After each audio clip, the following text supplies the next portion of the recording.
Budget పై అవగాహన లేని కాంగ్రెస్ పాలకులు రాష్ట్రాన్ని పాలించడం సిగ్గుచేటు అని కేంద్రం ప్రవేశపెట్టిన బడ్జెట్ దేశ స్థితిగతిని మారుస్తుందని బడ్జెట్ కేటాయింపులన్నీ వికసిత్ భారత్ లక్ష్యంగానే జరిగాయని బీజేపీ వరంగల్ జిల్లా అధ్యక్షులు గంటా రవికుమార్ అన్నారు.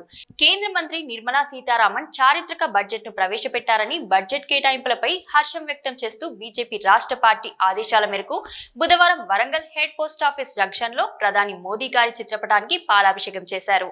ఈ సందర్భంగా గంటా రవికుమార్ మాట్లాడుతూ బడ్జెట్ లో అన్ని వర్గాలకు మేలు చేసే విధంగా కేటాయింపులు జరిగాయన్నారు. ప్రధానంగా రక్షణ, విద్య, వైద్యం, వ్యవసాయం, స్కిల్ డెవలప్మెంట్ లకు ఎంతో ప్రాధాన్యత ఇచ్చారని అందుకు తగిన విధంగా బడ్జెట్ లో భారీగా నిధులు కేటాయించారన్నారు.